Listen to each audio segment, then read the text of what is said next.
बिस्मिल्लाहिर्रहमानिर्रहीम।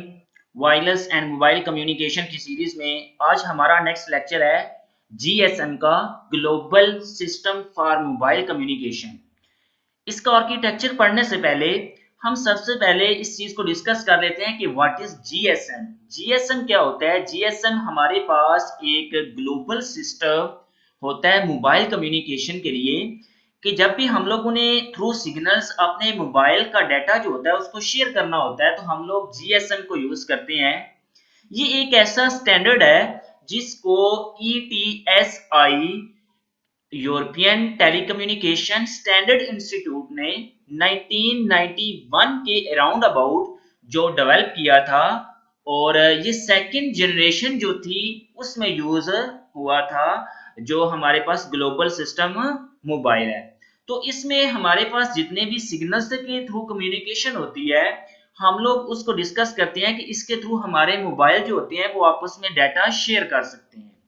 इसके साथ हमारे पास जो मोबाइल कम्युनिकेशन सिस्टम होता है जो ये एक इसमें डिजिटल फॉर्मेट्स होते हैं। डिजिटल फॉर्मेट के साथ इसमें कुछ फंक्शनल सेक्शंस होते हैं जिनको हम लोग थोड़ा सा लेटर डिस्कस करेंगे जीएसएम के आर्किटेक्चर में। उनमें ये हमारे पास एक मोबाइल स्टेशन है, इसके बाद मोबाइल बेस स्टेशन सबसिस्टम है and next one is network and switching subsystem है। इसके बाद हमारे पास आ जाता है, जैसा कि मैंने आपको बताया है कि हमारे पास एक ग्लोबल सिस्टम जो कि मोबाइल कम्युनिकेशन के लिए हम लोग यूज करते हैं। स्टार्ट में 1991 में ये यूरोप में यूज किया गया, इसके बाद ऑल अदर पार्ट्स जो थे वर्ल्ड के वहां पे इसको यूज किया गया और ये सेकंड जनरेशन के लिए जो स्टैंडर्ड था वो डेवलप किया गया था और इसमें हम लोग डिजिटल मॉड्यूलेशन को यूज करते थे। इसके बाद ये हमारे पास थ्री टेक्नोलॉजी को यूज करता है जिसमें TDMA time division multiple access, GSM global system mobile communication and CDMA code division multiple access ऐसी टेक्नोलॉजीज हैं जो कि जीएसएम जो है वो इसको यूज करता है।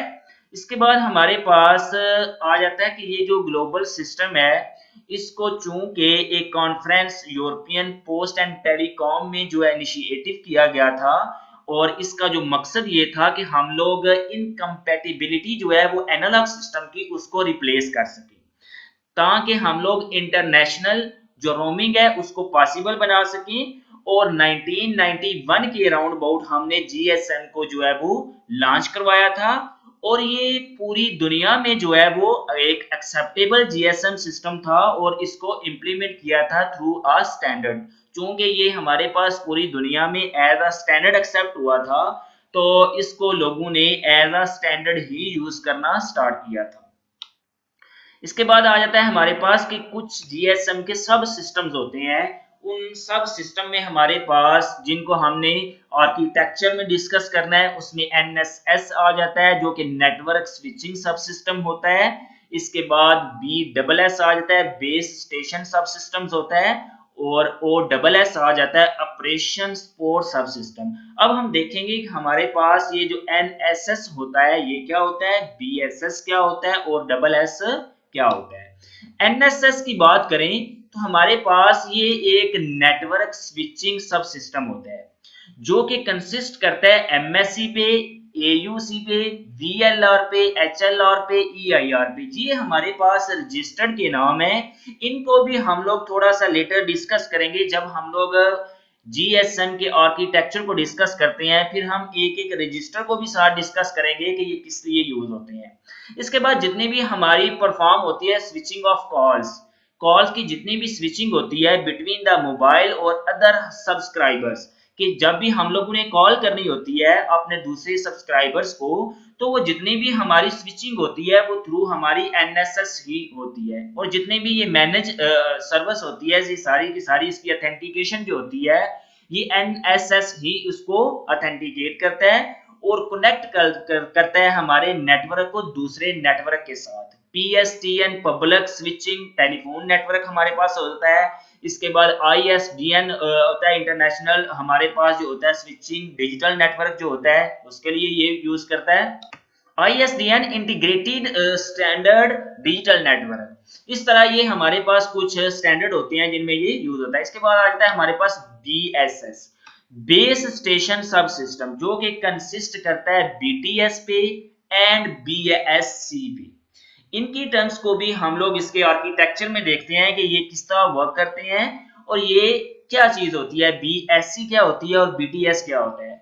और इसमें हमारे पास वन और मोर बेस स्टेशन होते हैं और ये हमारे पास एक हाई स्पीड कम्युनिकेशन के लिए हम लोग इसको कनेक्टेड करते हैं BSS to the MSC. MSC और बीएसएस जो है ये भी हम लोग इसके आर्किटेक्चर में जो है वो चीजें डिस्कस करेंगे। बेसिकली आप लोगों ने सिंपल अभी बीएसएस और एनएसएस को देखना है कि ये स्टैंड पर क्या करते हैं और ये वर्क क्या करवाते हैं।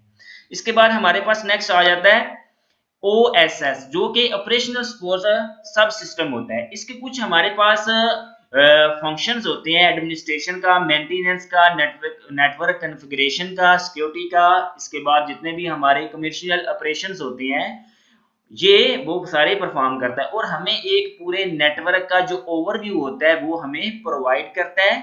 और जितनी भी हमारा जो मेंटेनेंस होती है ऑपरेशंस में ये सारी की सारी एज अ सेंटर का काम करता है इसमें। इसके बाद नेक्स्ट हमारे पास आ जाता है कि जीएसएम, जो हमारे पास आइडेंटिफायर्स होते हैं जिसमें फर्स्ट ऑफ ऑल IMEI, जो कि हर एक डिवाइस का होता है। फॉर एग्जांपल हम लोग मोबाइल को यूज करते हैं तो मोबाइल हमारे पास उसका एक IMEI होता है जिसके थ्रू हमारी कम्युनिकेशन होती है, इंटरनेशनल मोबाइल इक्विपमेंट आइडेंटिटी। ये एक यूनिक आइडेंटिफायर होता है जो कि मोबाइल स्टेशन की जो इंटरनेशनली जो होती है वो आइडेंटिफाई करता है और एलोकेट करता है। जो भी मैन्युफैक्चरर का इक्विपमेंट होता है उसको हम लोग एलोकेट करते हैं कि फॉर एग्जांपल हम लोग मोबाइल यूज करते हैं तो मोबाइल न्यू लेते हैं तो उसका एक IMEI होता है जिसके थ्रू हमारी सारी आइडेंटिफायर्स जो होती है वो स्टोर होती है। इसके बाद हमारे पास जो मैन्युफैक्चरर जो हम लोग IME जो स्टोर करते हैं उसकी 19 डेसिमल प्लेसेस होती है। इसके बाद IMSI की बात करें तो ये इंटरनेशनल मोबाइल सब्सक्राइबर आइडेंटिटी होती है जो कि रजिस्टर्ड यूजर की आइडेंटिटी होती है जो कि IMSI सब्सक्राइबर आइडेंटिटी होती है। और हम लोग इसको आइडेंटिटी मॉड्यूल में जो है वो स्टोर करते हैं जिसको हम लोग सिम बोलते हैं। और ये 15 डेसिमल प्लेसेस पे कंटेन करती है जो कि हमारे कंट्री कोड होता है या किसी भी नेटवर्क का कोड होता है मोबाइल सब्सक्राइबर आइडेंटिफिकेशन के लिए, जो कि हम लोग MSIN नंबर बोलते हैं जिसको। इसके बाद नेक्स्ट हमारे पास टॉपिक आ जाता है आर्किटेक्चर का, जो कि बहुत ही एग्जाम के पॉइंट ऑफ व्यू से भी बहुत इंपॉर्टेंट है कि आर्किटेक्चर जीएसएम का क्या होता है। फॉर एग्जांपल ये मैंने एक डायग्राम बनाई है तो डायग्राम में डिफरेंट मैंने ये जो है वो यूनिट्स यूज किए हैं कि फॉर एग्जांपल यहाँ पे देखें तो मेरे पास ये जो MS लगे हुए हैं ना ये मोबाइल स्टेशन है। ये डिफरेंट हमारे कस्टमर हैं, डिफरेंट क्लाइंट्स हैं जो कि मोबाइल को यूज करते हैं। इसके बाद हमारे पास यहाँ पे BTS है, बेस ट्रांसीवर स्टेशन, जिसको हम लोग बोलते हैं। और इसमें हमारे पास एक BSC है जिसको बेस स्टेशन कंट्रोलर बोलते हैं। अगर हम ऐसे बात करें कि ये हमारे पास फ्रंट एंड होता है, ये जो MS होता है मोबाइल स्टेशन का। इसके बाद ये हमारे पास जो डायग्राम बनी हुई है इसको हम लोग मिडल एंड बोलते हैं। और मिडल एंड में हमारे पास BSC जो है ये मैंने एक लगाया हुआ है, BSC हमारे एक से ज्यादा B हो सकते हैं। और एक BSS में एक से ज्यादा BSC हो सकते हैं। और BSC के साथ हमारे ये जितने भी बेस ट्रांसीवर स्टेशन होते हैं कि जो भी हमारे मोबाइल को सिग्नल प्रोवाइड करती हैं। अगर मैं बोलूं कि ये हमारे टावर्स हैं जो कि मोबाइल के साथ कम्युनिकेट करते हैं, जितने भी हमारे टावर्स लगे होते हैं हम लोग उनको BTS बोलते हैं। और BTS की जितनी भी कम्युनिकेशन होती है वो हमारे मोबाइल के साथ होती है, जबकि पीछे जो हैंडल कर रहा होता है उसको BSC बेस स्टेशन कंट्रोलर जो होता है वो उसको हैंडल कर रहा होता है। और एक यहाँ पे बेस स्टेशन कंट्रोलर जो है मैंने एक लगाया हुआ है, यहाँ पे एक से ज्यादा भी हो सकते हैं। ये हमारा इंटरमीडिएट या मीडियम फ्रंट व्यू हो गया। इसके बाद अगर हम लोग इस व्यू की बात करें तो ये हमारे पास एक बैक एंड व्यू होता है। बैक एंड व्यू क्या होता है कि जहां पे हमारे पास MSC है कि जितनी भी हमारे पास जो यहाँ पे ये टावर लगे हुए हैं, टावर को BSC पीछे से हैंडल कर रहा है। और बीएससी को पीछे से हैंडल करने वाला जो कंट्रोलर होता है, जिसको हम लोग मोबाइल सर्विस स्विचिंग सेंटर बोलते हैं, एमएससी बोलते हैं, ये कंट्रोल कर रहा होता है बीएससी को। मीन के ये टावर है, टावर को कौन कंट्रोल कर रहा है? एक जो सर्विस प्रोवाइड करता है, एक उनका ऐसा ऑफिस जो कि पूरे के पूरे इन टावर्स को कंट्रोल कर रहा है। ये एक ऐसा टावर, ये एक ऐसा कंट्रोलर जो कि बेस स्टेशन को कंट्रोल कर रहा है, ट्रांसीवर को कंट्रोल कर रहा है, और इस बीएससी को पीछे से बैक एंड पे जो कंट्रोल कर रहा है वो हमारे पास मोबाइल सर्विस स्विचिंग सेंटर होता है, जिसको हम लोग एमएससी बोलते हैं। और एमएससी में हमारे पास एनएसएस होता है, जिसको हम लोग पहले डिस्कस कर चुके हैं। और इसके बाद हमारे पास इस पे रजिस्टर्ड होते हैं, एचएलआर रजिस्टर होता है, होम लोकेशन रजिस्टर। इसके बाद वीएलआर होता है, विजिटर लोकेशन रजिस्टर। इसके बाद ऑथेंटिकेशन हमारे पास रजिस्टर होता है, और ईआईआर रजिस्टर होता है। इसको हम लोग डिटेल से डिस्कस करते हैं नेक्स्ट। और हमारे यहाँ पे डाटा नेटवर्क होती हैं, ये आईएसडीएन है, ये पीएसटीएन है। पीएसटीएन हमारे पास पब्लिक स्विचिंग टेलीफोन नेटवर्क होता है, और आईएसडीएन जो होता है इंटीग्रेटेड स्विचिंग डिजिटल नेटवर्क होता है। इसके बाद हम लोग ये देखें तो ये हमारे पास एक बैकएंड व्यू है। बैकएंड व्यू जो है हमारे पास यहाँ पे एमएससी जो है ये कंट्रोल कर रहा है बीएससी को, और बीएससी आगे से ये जो टावर लगे हुए हैं इनको कंट्रोल कर रहा है, और टावर जो है वो कम्युनिकेट करवा रहे हैं जितने भी हमारे मोबाइल स्टेशन होते हैं। होपफुली आप लोगों को ये जो स्ट्रक्चर है, ये जो आर्किटेक्चर है जीसीएम का, global system for mobile communication का, ये अच्छी तरह से समझ आ चुका होगा। अब हम लोग ये जो रजिस्टर्ड लगे हुए हैं ये किस तरह वर्क करते हैं और कौन कौन सा वर्क करते हैं, हम लोग इस चीज को डिस्कस करते हैं।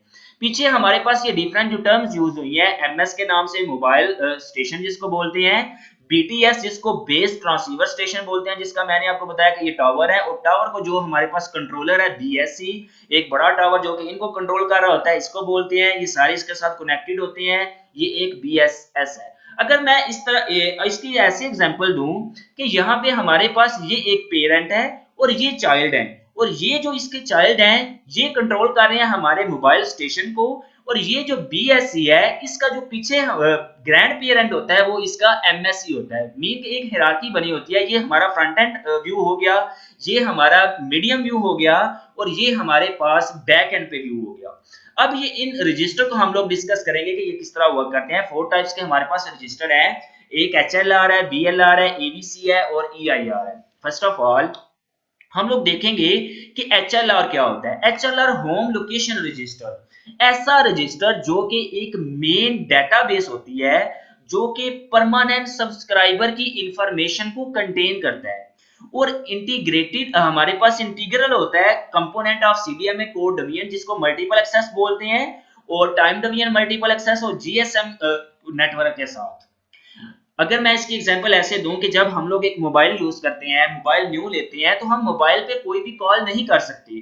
क्यों कॉल नहीं कर सकते? कि हम लोगों ने उसमें कोई सिम नहीं डाली हुई। जब हम उसमें सिम डालेंगे और सिम को हम लोग आइडेंटिफाई करेंगे, सब्सक्राइब करेंगे, तो हम लोग उसके थ्रू कॉल कर सकेंगे। और ये जो हमारे पास रजिस्टर होता है एचएलआर, ही एक परमानेंट हमारे पास एक सब्सक्राइबर का डाटा होता है, पूरी डेटाबेस होती है जिसमें हम लोग उस सब्सक्राइबर की प्रोफाइल को स्टोर करते हैं। उस प्रोफाइल में उसका आइडेंटिटी नंबर जो होता है, उसका नेम क्या आता है, इसके बाद उसकी लोकेशन को चेक करते हैं कि लोकेशन क्या है, और उसकी इंफॉर्मेशन और उसका स्टेटस क्या है। ये सारी चीजें जो होती हैं हम लोग परमानेंटली स्टोर करते हैं एचएलआर में। ये एक ऐसा रजिस्टर होता है। इसके बाद जितनी भी हमारी सब्सक्रिप्शन होती है, सब्सक्रिप्शन जो होती है वो रजिस्टर में हम लोग इसमें स्टोर करते हैं। सब्सक्रिप्शन से मुराद कि हम लोग फॉर एग्जांपल कोई पैकेज को यूज करते हैं कि हम लोगों ने 28 डेज का एक पैकेज लगाया हुआ है, तो वो जितनी भी हमारी परमानेंटली इंफॉर्मेशन होती है वो सारी एचएलआर में स्टोर होती है, और 28 डेज के बाद हमें ऑटोमेटिकली उसका मैसेज आ जाता है कि आपने जो पैकेज किया था वो एक्सपायर हो चुके हैं। या हम लोग एक वीकली पैकेज करते हैं, और वीकली पैकेज में हमें जो है वो एक वीक के बाद मैसेज आ जाता है कि आपका जो पैकेज है वो एक्सपायर हो चुका है। तो ये सारी जो इंफॉर्मेशन होती है हमारी यूजर के अकॉर्डिंग, उसकी प्रोफाइल के अकॉर्डिंग, उसकी लोकेशन के, उसकी स्टेटस के कौन सा उसका स्टेटस है, ये सारी की सारी चीजें हमारे एचएलआर रजिस्टर में जो है वो स्टोर होती हैं। होपफुली एचएलआर का जो कंसेप्ट है, होप लोकेशन रजिस्टर का ये आप लोगों को अच्छी तरह से क्लियर हो चुका होगा कि ये किस तरह वर्क करता है, इसमें कौन-कौन सी इंफॉर्मेशन स्टोर होती है। और मैंने एक दो आपको एग्जांपल दी कि मोबाइल की कि सिम लेते हैं तो सिम में एक्टिवेट करवाते हैं, उसको हम सबसे पहले इन्फो देते हैं, इसके बाद हम सब्सक्रिप्शन करवाते हैं, कोई पैकेज करवाते हैं, ये सारी इंफॉर्मेशन एचएलआर में स्टोर होती है। इसके बाद सेकंड वन इज हमारे पास आ जाता है वीएलआर, विजिटर लोकेशन रजिस्टर। एक ऐसी डेटाबेस जो कि मोबाइल कम्युनिकेशन में एसोसिएट करती है एमएससी से। एमएससी क्या है? जो कि हमने देखा है कि हमारे जो बैक एंड पे पड़ी होती है, जिसमें हमारा बीएससी जो होता है वो कनेक्टेड होता है, जिसमें आर्किटेक्चर की डायग्राम में हम लोगों ने ये चीज देखी है। ये एसोसिएट करते हैं मोबाइल स्विचिंग सेंटर से, एमएससी से। और वीएलआर जो कंटेन करता है हमारा एग्जैक्ट लोकेशन को, जितने भी हमारे मोबाइल सब्सक्राइबर की लोकेशन होती है, वो किस लोकेशन पे अपने मोबाइल को यूज कर रहा है, वो सारी लोकेशन इसमें स्टोर होती है। और जितनी भी करंटली प्रेजेंट जो होती है सर्विस एरिया जो होता है वो एमएससी में सारा स्टोर होता है। इसके बाद एक तो बात ये है इसके अलग कि ये टेम्परेरी इन्फो को स्टोर करता है। इसके बाद ये एमएससी के साथ इंटीग्रेट करता है, मिल के काम करता है और work in coordination with HLR. और जो एचएलआर हमारा होता है होम लोकेशन रजिस्टर होता है, उसके साथ कोऑर्डिनेशन करके काम करता है। अब फॉर एग्जांपल यहाँ पे देखें तो एग्जांपल एक ले लेते हैं कि अगर मैं यह एक सिटी में मौजूद हूँ और मैं किसी दूसरी सिटी में विजिट करता हूँ, तो विजिट करते हुए जब मैं उस सर्विस लोकेशन एरिया में जाता हूँ, तो मेरा जो वीएलआर होता है वो पीछे जिस सिटी से मैं आया हूँ उस एचएलआर से कनेक्ट करता है और उस एचएलआर से मेरी सारी इंफॉर्मेशन जो होती है वो ले लेता है कि इसका पैकेज कौन सा है, इसकी वैलिडिटी कितनी है। तो वीएलआर जब एचएलआर से कोऑर्डिनेशन करता है, तो जो एचएलआर होता है मेरी जितनी भी इंफॉर्मेशन होती है उसको अपडेट कर देता है। अपडेट करने के बाद वो जितनी भी मुझे सब्सक्रिप्शन होती है वो मुझे उसको अलाउ कर देता है और मैं उसको यूज कर सकता हूँ। इस तरह हमारा जो वीएलआर होता है वो हमारी टेम्परेरी तौर पर इंफॉर्मेशन को स्टोर कर लेता है और हम किसी सर्विस के दूसरा एरिया में भी जाके अपनी सब्सक्रिप्शन को यूज कर सकते हैं। इसके बाद हमारे पास आ जाता है AUC, AUC authentication centre. Authentication centre ये भी हमारे पास एक डेटाबेस ही होती है जो कि ऑथेंटिकेशन के लिए हम लोग यूज करते हैं। कि जब भी हम लोगों ने किसी नेटवर्क के साथ कनेक्शन करना होता है, तो ये जो ऑथेंटिकेशन सेंटर होता है ये हमें ऑथेंटिकेट करता है, बताता है कि ये यूजर जो है वो ऑथेंटिकेशन इसके पास है भी या नहीं। अगर तो ऑथेंटिकेट फॉर एग्जांपल हम एक नेटवर्क को यूज कर रहे हैं तो हम दूसरे नेटवर्क को यूज नहीं कर सकते। क्यों नहीं कर सकते? क्योंकि ये सारी की सारी जो ऑथेंटिकेशन सेंटर रजिस्टर है ये सारी इंफॉर्मेशन उसमें स्टोर होती है और ये एक प्रोटेक्टेड डेटाबेस होती है जिसमें हमारा सारा डाटा स्टोर होता है। और store A copy of secret की, यूजर के अकॉर्डिंग जितना भी डाटा होता है वो एक सीक्रेट की में इसमें स्टोर हो जाता है और हम लोग उसको ऑथेंटिकेशन के लिए यूज करते हैं। और डिफरेंट टाइप्स ऑफ फ्रॉड से हम लोग प्रोटेक्ट हो जाते हैं कि इसमें कोई भी फ्रॉड नहीं हो सकता कि हमारा जब तक ऑथेंटिकेशन सेंटर जो है वो उसको ऑथेंटिकेट नहीं करेगा तब तक हम उस सर्विस को यूज नहीं कर सके। और ये इसका जो सारा यूज होता है वो प्राइवेसी से और साइफरिंग ऑफ द रेडियो लिंक से होता है। होपफुली आप लोगों का ये कंसेप्ट भी क्लियर हो चुका होगा कि ये ऑथेंटिकेशन सेंटर जो होता है ये किस तरह वर्क करता है। इसके बाद last one is EIR, equipment identity register आ जाता है। लास्ट हमारे पास टाइप है रजिस्टर की। ये भी एक हमारे पास डेटाबेस होती है जो कि कंटेन करती है हमारे मोबाइल स्टेशन एमएस को that are allowed to a network as well as database of the equipment band. ऐसी चीजें जो कि हमारी ब्लैकलिस्ट हो चुकी होती हैं। फॉर एग्जाम्पल हमारा जो मोबाइल फोन है वो उसका जो IMEI है वो किसी दूसरे बंदे का हम यूज कर रहे हैं, मोबाइल किसी दूसरे बंदे का यूज कर रहे हैं और जिस बंदे का यूज कर रहे हैं वो IMEI जो है उसको ब्लॉक करवा देते हैं। मीन के अगर हम लोगों ने अपने मोबाइल फोन का IMEI कोड जो होता है वो अपने पास स्टोर किया हो, तो अगर मोबाइल हमारा चोरी भी हो जाए तो हम लोग उसको ब्लैक लिस्ट करवा के मोबाइल को बंद करवा सकते हैं। होपफुली इसके बारे में बेसिक इंफॉर्मेशन तो आप लोगों को होगी। तो ये जो इंफॉर्मेशन होती है ऑथेंटिकेशन की, IMEI नंबर की, ये सारी की सारी हमारी इक्विपमेंट आइडेंटिटी रजिस्टर में स्टोर होती है। और जब भी हमारे पास कोई बैंड इक्विपमेंट, कोई ऐसा हमारे पास मोबाइल जो कि ब्लैक लिस्ट हो चुका होता है या कोई स्टोलन कोई चोरी का मोबाइल होता है, तो या लास्ट हमने किसी का किया होता है तो वो उसको बैन करवा देता है और हम लोग उसको यूज नहीं कर सकते उस IMEI के मोबाइल से। और ये जो डेटाबेस को कंटेन करता है इसमें पूरी list of all valid mobile की होती है कि एक नेटवर्क में हमारे पास कितने वैलिड मोबाइल जो हैं वो कंटेन कर सकता है हमारा। और ये आइडेंटिफाई होती है किसी भी MS की, जिसको मोबाइल स्टेशन बोलते हैं। और IMEI जो मार्क्ड होता है invalid in case of stolen, कि अगर हम लोग उसको मार्क कर दें, उसको ब्लैक लिस्ट कर दें, अगर चोरी का हो, तो हम लोग उस मोबाइल को जो है वो किसी भी सूरत यूज नहीं कर सकते। और ये जो आइडेंटिटी रजिस्टर होता है, ये सारी की सारी जो इंफॉर्मेशन होती है IMEI की, ये सारी इसमें स्टोर होती है। होपफुली आज का लेक्चर आप लोगों को अच्छी तरह से समझ आ चुका होगा कि आज हम लोगों ने GSM को डिस्कस किया है। अगर इसको समराइज करें तो GSM हमारे पास एक global system for mobile communication होता है। और हम लोगों ने आज इसके बारे में कुछ इंट्रोडक्शन लिया है कि हमारे पास GSM होता क्या है, ये किस तरह डेवलप किया गया था, कहाँ पे डेवलप किया गया था, और इसका आर्किटेक्चर क्या होता है। सबसे जो इम्पोर्टेंट चीज है, इसका आर्किटेक्चर की डायग्राम क्या होती है।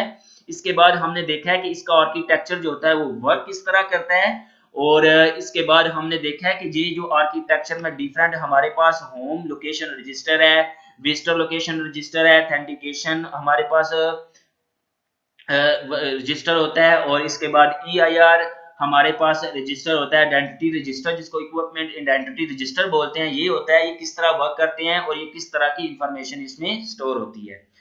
तो होपफुली आप लोगों का ये कंसेप्ट क्लियर हो चुका होगा। तो नेक्स्ट तक के लिए खुदा हाफिज, अपना ख्याल रखिएगा।